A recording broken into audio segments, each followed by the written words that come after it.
Ce soir, j'aimerais vous laisser lire une parole.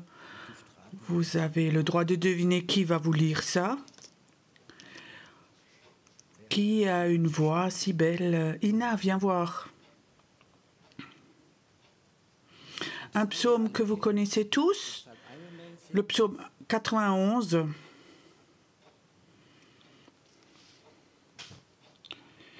Celui qui demeure sous l'abri du Très-Haut repose à l'ombre du Tout-Puissant. Je dis à l'Éternel, mon refuge et ma forteresse, mon Dieu, en qui je me confie, car c'est lui qui te délivre du filet de l'asoleur, de la peste, de ses ravages. Il te couvrira de ses plumes et tu trouveras un refuge sous ses ailes. Sa fidélité est un bouclier et une cuirasse. Tu ne craindras ni les terreurs de la nuit, ni les flèches qui volent de jour, ni la peste qui marche dans les ténèbres, ni la contagion qui frappe en plein midi. Que 1000 tombent à ton côté et 10 000 à ta droite, tu ne seras pas atteint. De tes yeux seulement tu regarderas et tu verras la rétribution des méchants. Car tu es mon refuge, ô Éternel, tu fais du Très-Haut ta retraite. Aucun malheur ne t'arrivera, aucun fléau n'approchera de ta tente. Car il ordonnera à ses anges de te garder dans toutes tes voies. Il te portera sur les mains, de peur que ton pied ne heurte contre une pierre. Tu marcheras sur le lion et sur l'aspic, tu fouleras le lionceau et le dragon.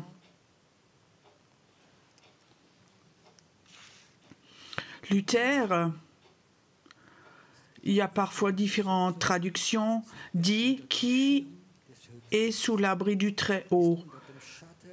Et sous l'ombre du Très-Haut, et celui-ci parle au Seigneur. Ce soir, j'aimerais vous parler comment c'est la différence, ou quelle est la différence entre parler au Seigneur ou prier. David avait la capacité de parler au Seigneur, de dire « Tu es ma force, tu es ma protection, tu es mon pardon, tu l'es. » Il ne dit pas « Donne-moi la force, le pardon », mais il dit « Tu es et tu me donnes ». Il parle au Seigneur. Il dit « Tu es ma lumière ». Il ne dit pas « Donne-moi de la lumière ». Je ne sais pas si vous connaissez la blague de la psychiatrie. Il y avait 2 malades. Ils voulaient s'échapper. Il y avait un mur, 5 mètres de haut. Et un fou dit à l'autre, écoute, j'ai une idée. La nuit, quand il fait très sombre, tu viens avec la lampe de poche, je fais comme ça un rayon de lumière et toi tu marches dessus et tu montes. Et l'autre dit, mais je suis donc pas fou. Quand je suis au milieu, tu éteins la lampe. Tu me donnes. Il dit pas, me donne pas un peu de lumière, combien tu vas voir, 100 watts, 200 watts, non, tu es ma lumière, tu l'es. Et David peut dire cela parce que celui qui est sous l'abri du Très-Haut est à l'ombre du Tout-Puissant et lui peut parler. Et maintenant, cet abri, dans l'Ancien Testament, c'était l'abri de la loi. David habitait, donc était sous la loi. Donc, ta parole est une lampe à mes pieds. Il était 100% dans la loi, il l'a respectée. C'est pour ça qu'il avait cette confiance dans le Seigneur. Dans le Nouveau Testament, on a un autre abri. C'est l'abri de la grâce. Il y a une très grande différence. Il ne faut pas que tu fasses quelque chose pour être sous cet abri, mais il faut que tu crois quelque chose. Et ça, il y a une différence. Vous savez, je suis tellement heureux que je suis né dans le Nouveau Testament. Toi aussi ? je vais être honnête, j'aurais pas réussi dans l'Ancien Testament. Toi non plus? C'est bien. Oh, des rebelles de nouveau.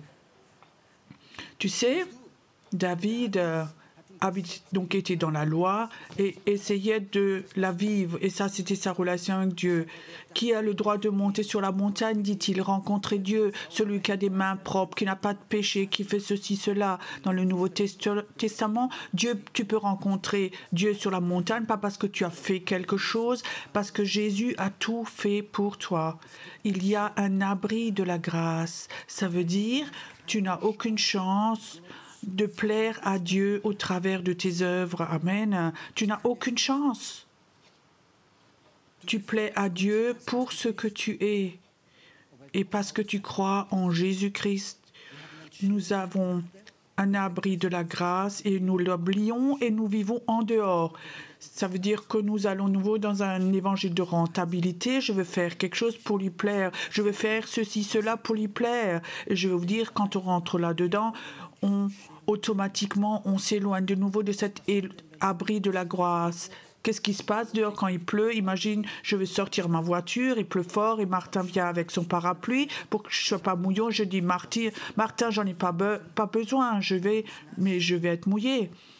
Et quand nous nous éloignons de cet abri de la grâce, nous perdons quelque chose de très important. Et je crois que c'est quelque chose d'important quand nous sortons de cet abri de grâce, nous commençons de nouveau à prier, à mendier, je veux dire. Dieu, est-ce que tu peux m'aider? Est-ce que tu peux me guérir? Cher Dieu, est-ce que tu peux me pardonner? S'il te plaît, Dieu, tu peux protéger mes enfants. Dieu, tu peux faire ceci, cela. Comme ça, quelqu'un prie qui est sorti de cet abri de grâce. Mais si tu es sous l'abri, tu parles au Seigneur, tu es ma confiance. Si on a 1000 qui tombent à ma droite et 10 000 à ma gauche, moi pas, je reste debout. Ça, c'est cet abri de la grâce. Et nous oublions ça si vite. Et nous allons sous cet abri de nouveau du légalisme, de la loi. Et ça, c'est tellement important. C'est ce que je veux vous transmettre ce soir. Ne pars jamais, ne quitte jamais. Car tu as dit, ton Seigneur est ta confiance. Et je crois que c'est important. Je te donne un exemple. J'ai 4 enfants. C'est important pour moi d'avoir une relation très proche avec mes enfants. Je suis un papa, j'aime mes enfants. Et c'est important pour moi que je sois un bon papa pour mes enfants. Nous n'habitons pas loin de la gare, peut-être 5 minutes. De temps en temps, ils viennent en train. Alors, bon, quand ils viennent, il faut, après, les ramener à la gare. Mon épouse et moi, on prend la voiture et on les emmène. Si mon enfant venait et disait « Papa, s'il te plaît, tu peux m'emmener à la gare. S'il te plaît, papa. » Je dis « Mon enfant, qu'est-ce qui ne va pas chez toi ?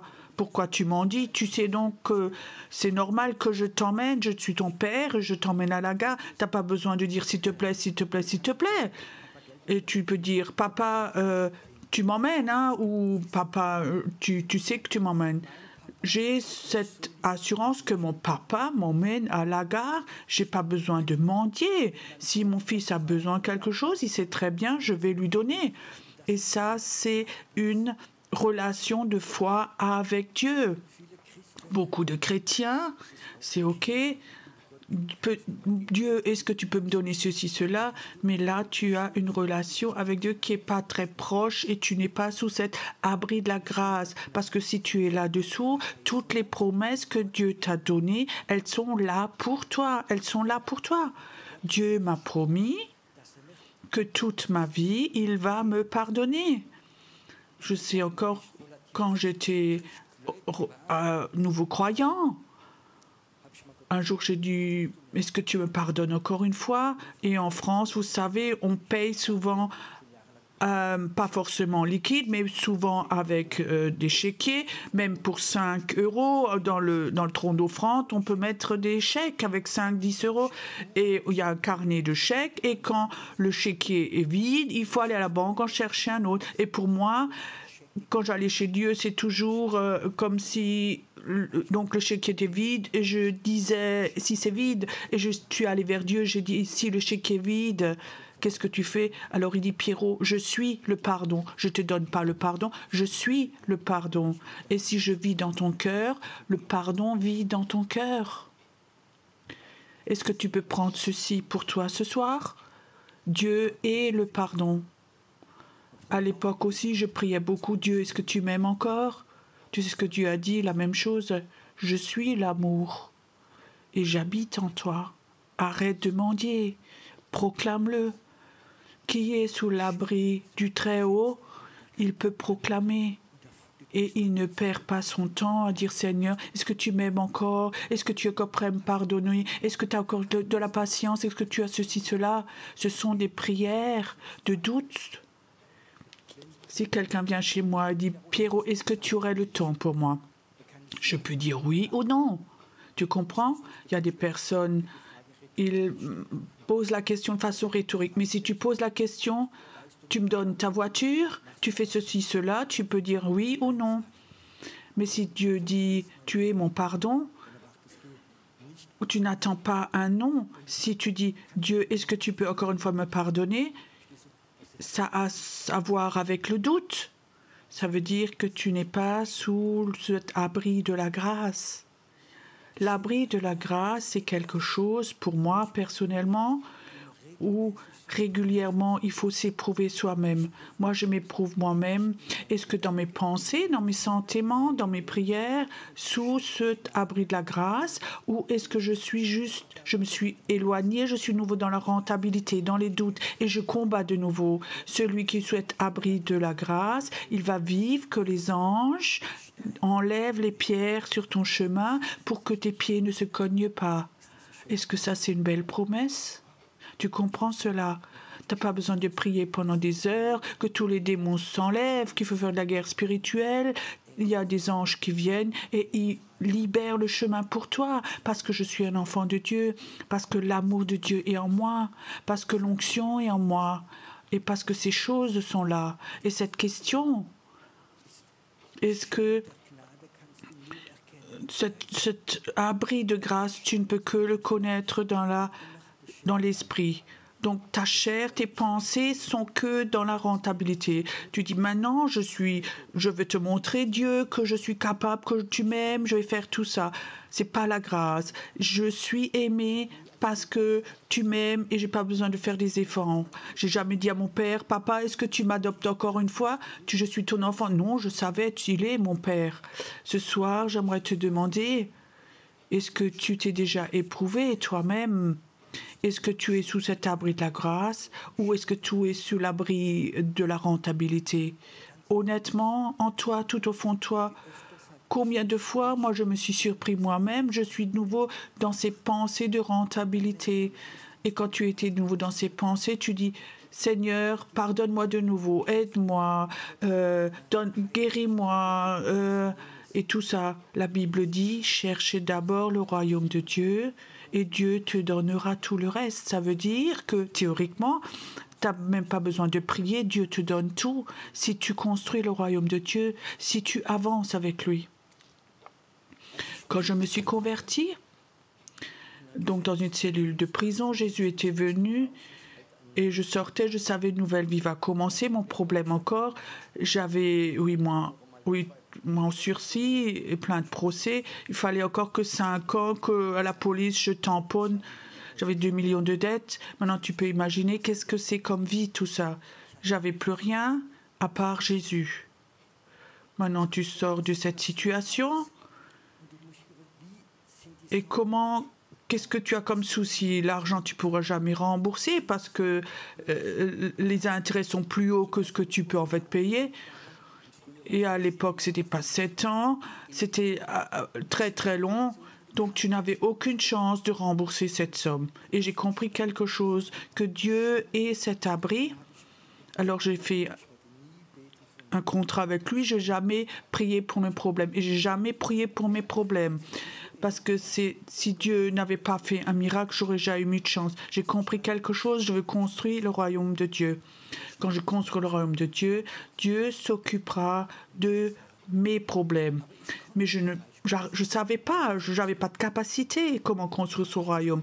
Alors je me suis mis sous son abri de la grâce. J'avais aucune notion, pas d'école biblique, pas de théologie. Je savais, il y avait un abri de grâce. Tu peux rien faire, pas la capacité.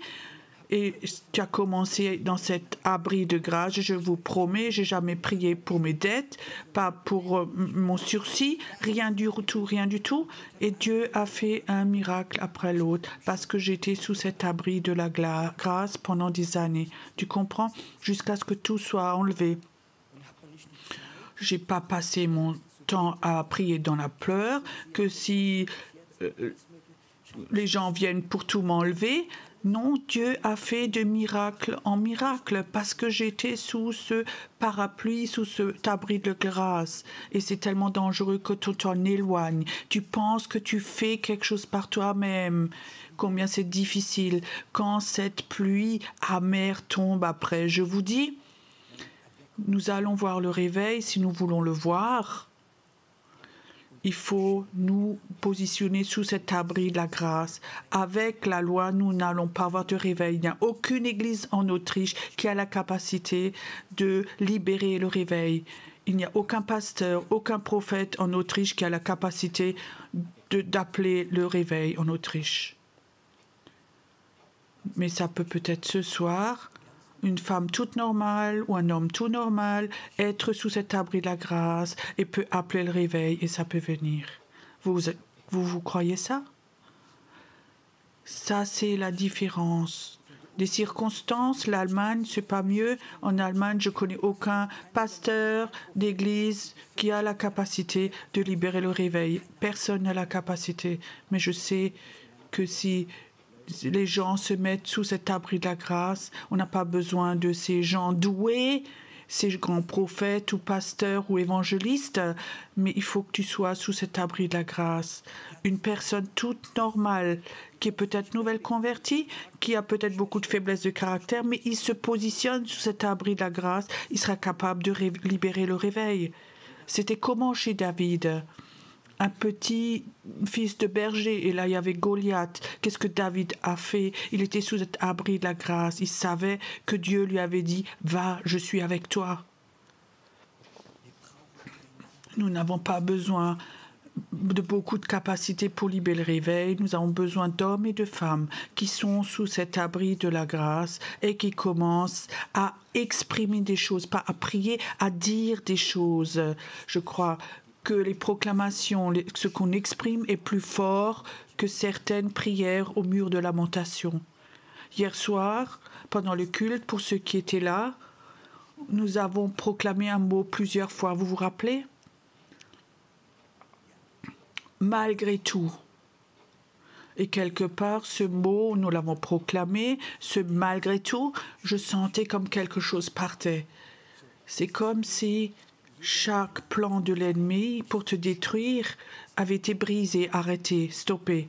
Parce que tu as dit, malgré tout, je reste debout. Là où la sorcellerie, les malédictions, l'occulte avaient détruit de détruire ta vue, ils avaient des plans, malgré tout, je reste debout. Ils ont résigné. Je te dis quelque chose. Au moment. Donc les démons, ils ne sont pas courageux. Ils attaquent les faibles. Les malades, pas ceux qui disent malgré tout je reste debout. Ennemi, tu peux tout faire, malgré tout je reste debout. Quand j'étais nouveau dans le ministère, nous avons fait beaucoup de délivrances.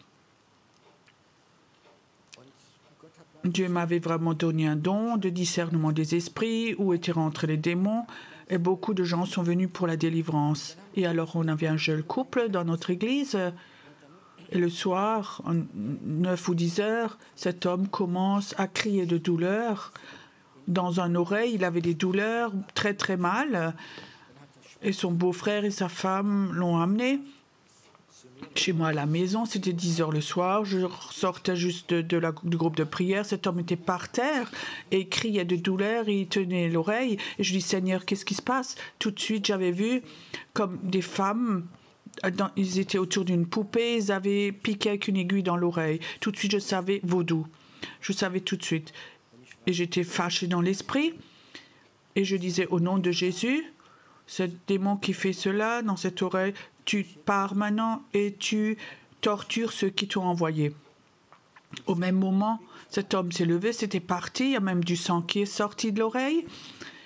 Donc il s'est levé, tout était parti, nous nous sommes réjouis. Nous avons chanté un, deux chants, l'homme est rentré chez lui avec sa femme, son beau-frère. On était tous heureux de l'autorité et de ce succès qu'on avions eu.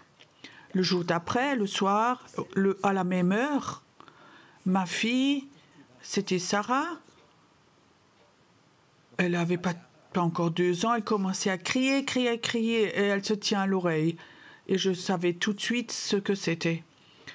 Et nous étions là, mon épouse et moi, et on a commencé à prier, à faire la louange, on a commencé à proclamer, et rien ne s'est passé, rien du tout. L'enfant a crié de plus en plus fort, on savait très bien, on a fait du vaudou sur ma fille. Et en tant que père, c'est très très grave. Parfois on se souhaite à soi-même que son propre enfant. Et mon épouse était tellement au bout du rouleau qu'elle est montée dans la chambre, elle n'en pouvait plus. Et tout d'un coup, moi, j'ai eu comme ça du Saint-Esprit, j'ai eu une idée.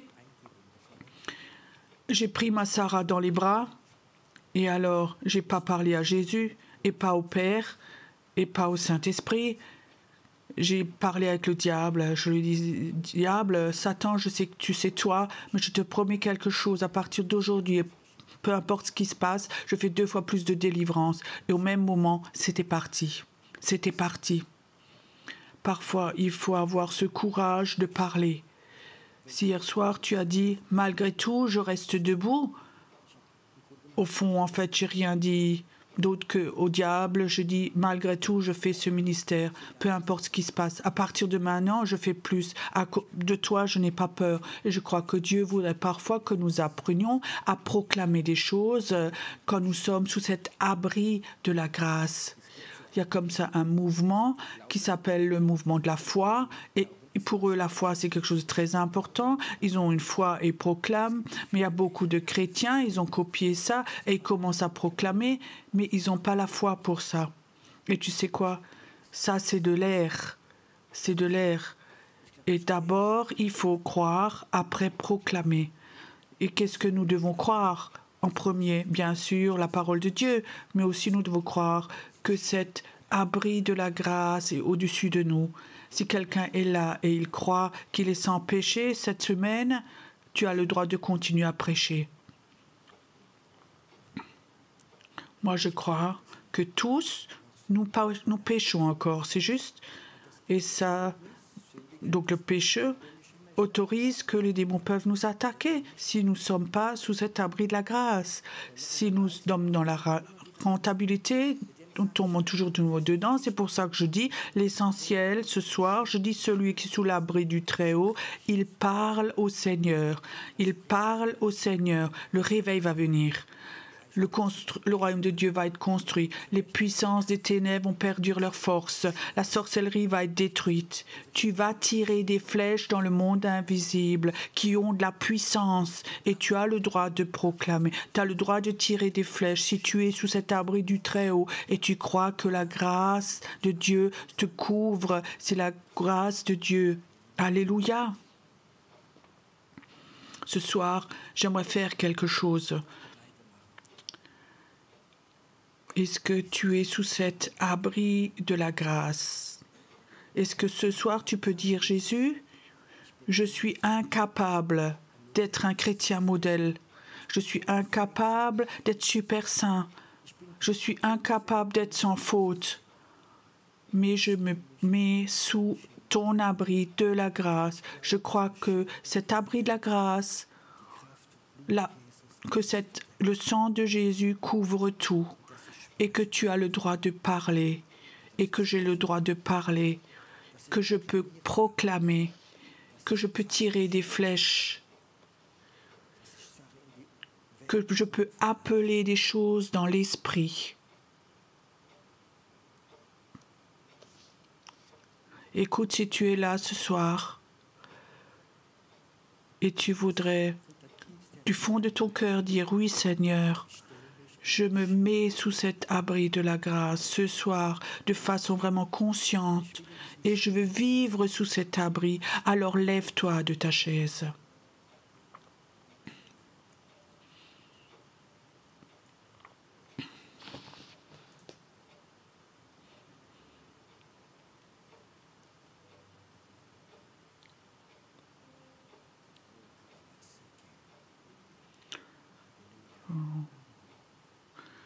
Mets-toi complètement en dessous.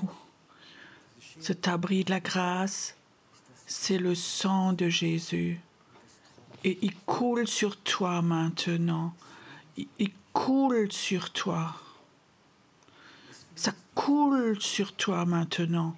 Ça vient sur toi maintenant. Le sang de Jésus couvre tous tes manques. Le sang de Jésus ferme toutes les portes du démoniaque, de malédiction, de la sorcellerie. Le sang de Jésus. Le sang de Jésus. Ça vient sur toi maintenant. Ça vient sur toi quand tu as la foi, que tes enfants veulent venir à la foi. Ce qui t'appartient, ton bien, ta propriété, ta maison, ta famille. Est-ce que maintenant dans la foi, tu peux tout positionner sous cet abri? Tu peux avoir la conviction que l'ennemi ne va pas toucher cela. Il ne va pas s'approcher. Cet abri de la grâce. Certains reçoivent une telle onction de prière. Tu vas étendre cet abri de la grâce au-dessus de personnes, au-dessus de politiciens, au-dessus de personnes à responsabilité. Ça vient maintenant. Ça vient maintenant. Ça vient maintenant. Maintenant.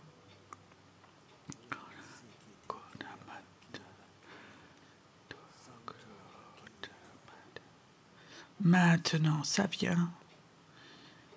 Tes peurs s'en vont maintenant. Ta peur de ne pas assez bien, elle s'en va maintenant. Et le Seigneur dit, j'aimerais t'apprendre, t'enseigner à proclamer. J'aimerais que tu apprennes, que tu proclames, à proclamer. Je vais proclamer maintenant des phrases. Répète-les après. Seigneur, tu es ma lumière. Tu es ma force. Tu es mon avenir. Tu es mon Père. Tu es mon Dieu. Et je suis ton enfant. Je suis ton enfant. Et je vais demander et je vais proclamer le réveil pour mon pays, le réveil pour l'Autriche, le réveil pour la Suisse, pour l'Allemagne. Le réveil va venir. Le réveil va venir. Le réveil en route. Il est là. Il vient. Il vient.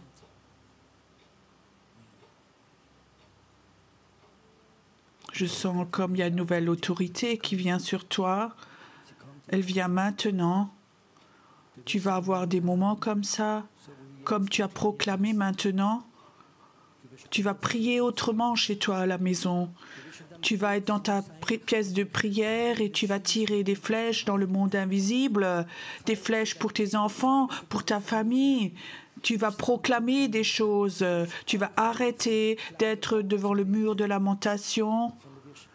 Mais tu vas aller à un niveau spirituel beaucoup plus haut que le mur de lamentation, beaucoup plus haut.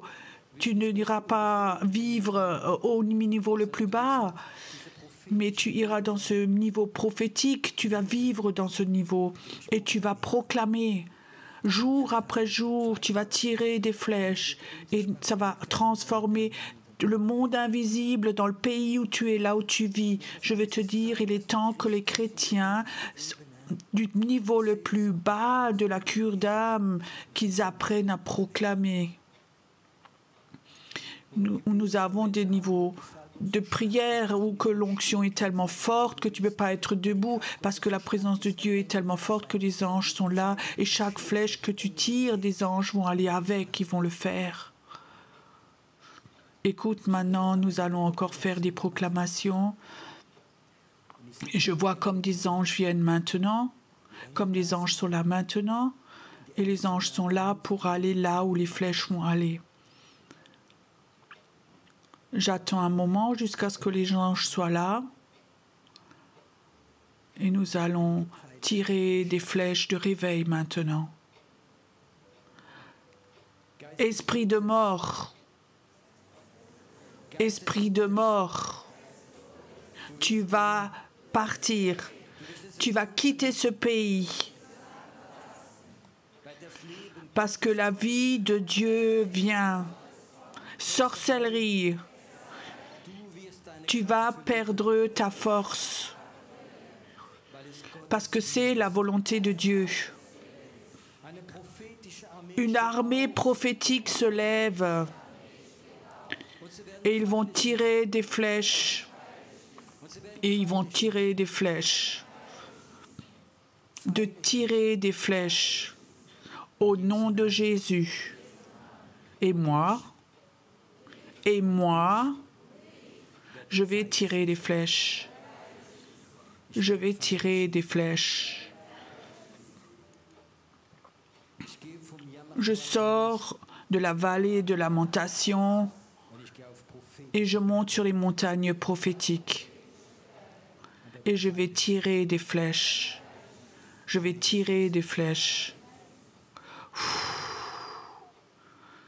Et maintenant, Dieu fait quelque chose dans la salle.